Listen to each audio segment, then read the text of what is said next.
आतापर्यंत आपण चॅट जीपीटीचे खूप सारे फीचर पाहिले, पण एक प्रश्न विचारते, चॅट जीपीटी वापरणारे सगळेच लोक चांगले रिझल्ट का मिळवत नाहीत? कारण त्यांच्याकडून काही कॉमन मिस्टेक्स होतात. आज मी तुम्हाला त्या 10 चुका सांगणार आहे. जर ह्या टाळल्या तर तुमचं आउटपुट कमीत कमी 5 पट चांगलं होईल. चूक नंबर 1, चॅट जीपीटीला एकाच ओळीत काम सांगणं. बरेच लोक लिहितात पोस्टर बनव बस, पण आता जीपीटी काय समजणार? पोस्टर कोणासाठी, कशासाठी, कोणता कलर, ऑडियन्स कोण आहे, साईज किती? त्यामुळे रिझल्ट पण साधाच येतो. नेहमी डिटेल मध्ये सांगा. चूक नंबर 2, एकदाच आन्सर घेऊन थांबणं. चॅट जीपीटी म्हणजे गुगल नाही, तुम्ही त्याच्याशी कन्व्हर्सेशन करू शकता. उदाहरण, हे थोडं फनी कर, हे मराठीत लिही, हे प्रोफेशनल लिही, इमोजी ऍड कर, शॉर्ट व्हर्जन दे. म्हणजे एका उत्तरावर थांबू नका, त्याला पुन्हा पुन्हा इम्प्रूव्ह करायला सांगा. चूक नंबर 3, सर्व गोष्टी 100% बरोबर आहेत असं समजलं. एक गोष्ट नेहमी लक्षात ठेवा, एआय खूप उपयोगी आहे, पण तो चुकूही शकतो. विशेषतः मेडिकल, लीगल, फायनान्शियल यामध्ये फायनल डिसिजन घेण्यापूर्वी योग्य तज्ञांचा सल्ला घेणं महत्वाचं आहे. माझे 5 फेवरेट प्रॉम्प्ट्स मी तुम्हाला सांगू. आता मी माझे 5 फेवरेट प्रॉम्प्ट्स तुम्हाला सांगते. हे मी जवळजवळ रोज वापरते. त्यातला prompt number 1, act as a professional graphic designer. Prompt number 2, explain like I am a 10 year old. यामुळे कठीण टॉपिक पण सोप्या भाषेत समजतो. त्याच्यानंतर तिसरा prompt, give me 10 different ideas. एका उत्तरावर थांबू नका.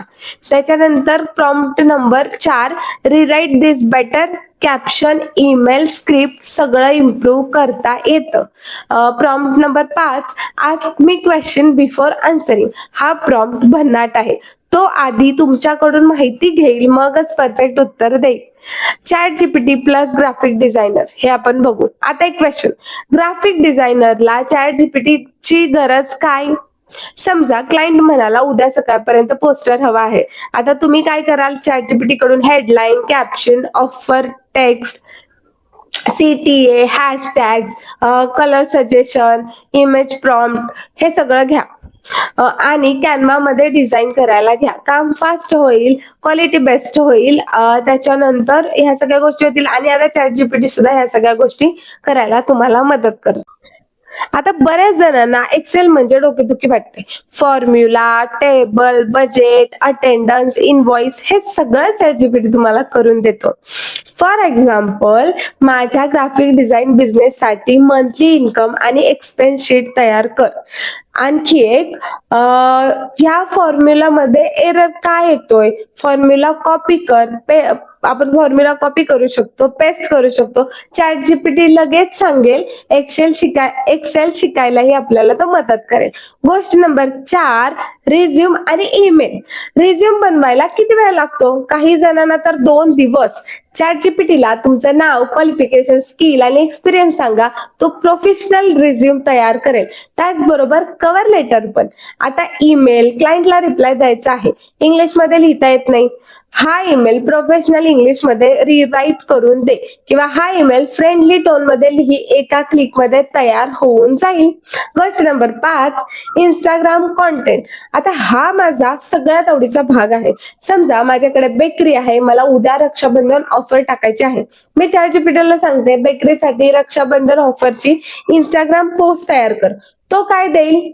कॅप्शन, हेडलाईन, CTA म्हणजे कॉल टू ऍक्शन आपण पाठीमागं बघितलंच, हॅशटॅग्स, इमोजीज, स्टोरी आयडिया आणि रील स्क्रिप्ट सुद्धा, कराउजल पॉइंट्स. आणि अजून एक भन्नाट सांगू, ही कॅप्शन 5 वेगळ्या वेगळ्या स्टाईल मध्ये लिही. फनी, इमोशनल, परत लक्झरी, त्याच्यानंतर प्रोफेशनल आणि त्याच्यानंतर जेनझी. सगळ्या व्हर्जन तयार.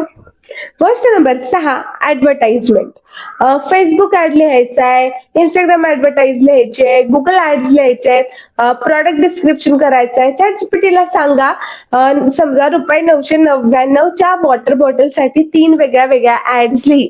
तो A/B टेस्टिंग साठी वेगवेगळे पर्यायही देऊ शकतो. म्हणजे मार्केटिंग टीम नसली तरी चालेल. गोष्ट नंबर 7, बिझनेस असिस्टंट. आता समजा तुम्ही नवीन बिझनेस सुरू करत आहात, कुठून सुरुवात करायची? चॅट जीपीटीला विचारा. बिझनेस नेम, टॅगलाईन, त्याच्यानंतर मिशन, विजन, त्याच्यानंतर स्वॉट analysis, target audience, marketing plan, pricing strategy, logo ideas, brand colours, customer persona, ही गोष्ट आपण बघू. एका जागी हे सगळं ChatGPT तुम्हाला देईल. गोष्ट नंबर 8, ग्राफिक डिझायनर असाल तर पोर्टफोलिओ शिवाय काम मिळणं कठीण. पण पोर्टफोलिओ मध्ये काय लिहायचं, केस स्टडी म्हणजे काय, क्लायंटला प्रोजेक्ट कसा एक्सप्लेन करायचा, हे पण ChatGPT तुम्हाला सांगू शकतो, शिकवू शकतो, लिहू देऊ शकतो. एक्झाम्पल बघूया. ग्राफिक डिझायनर साठी प्रोफेशनल पोर्टफोलिओ तयार करून दे. तो सांगेल cover page, about me, project, services, testimonials, contact, परत अजून बिहान्स पोर्टफोलिओ, लिंक्डइन समरी, हे सगळं ChatGPT तुम्हाला देईल. आता तुम्हाला समजलं असेल, ChatGPT म्हणजे फक्त चॅट नाही, हा तुमचा डिझायनर आहे, रायटर आहे, त्याच्यानंतर टीचर आहे, त्याच्यानंतर बिझनेस कन्सल्टंट आहे, मार्केटिंग एक्सपर्ट आहे आणि वेळ वाचवणारा असिस्टंट देखील आहे. चला सुरुवात करूया. गोष्ट नंबर 1, PDF समरी. समजा तुम्ही कॉलेजमध्ये आहात, सरांनी 200 पानांची PDF दिली आहे, उद्या एक्झाम आहे. आता खरंच 200 पानं तुम्ही वाचणार का? मी तर नाही वाचणार. इथे ChatGPT तुमचा मित्र बनतो. ChatGPT ला तुम्ही सांगा, ही PDF 5वीच्या विद्यार्थ्यालाही समजेल अशा सोप्या मराठीत समजावून सांग. आता बघा, पूर्ण PDF सोप्या भाषेत समजावून दिली, पण इथेच थांबू नका. त्याला विचारा, यातून 20 MCQs तयार कर, त्याच्यानंतर याचे 10 स्लाइड्स PPT आउटलाईन तयार कर, त्याच्यानंतर यातून इंटरव्ह्यू क्वेश्चन्स तयार कर. एका PDF मधून नोट्स, क्वेश्चन्स, प्रेझेंटेशन, रिव्हिजन्स, त्याच्यानंतर हे सगळ्या गोष्टी तुमच्या एका PDFच्या थ्रू तयार होऊ शकतात. गोष्ट नंबर 2, PPT प्रेझेंटेशन. आता समजा उद्या प्रेझेंटेशन आहे आणि तुम्ही अजून सुरुवातही केली नाही, घाबरू नका. ChatGPT ला सांगा, ग्राफिक डिझाईन वर 10 स्लाइडची प्रेझेंटेशन तयार कर. टायटल नाही तर फक्त प्रत्येक स्लाइड मध्ये काय बोलायचं, कोणता इमेज वापरायचा, कुठे डायग्राम ठेवायचं, सगळं लिहून देतो. मग ती माहिती तुम्ही कॅनवा किंवा पॉवर पॉइंट मध्ये टाका किंवा ChatGPT कडून ते इमेज जनरेट करून ते PPT कडून अरेंज करून घ्या.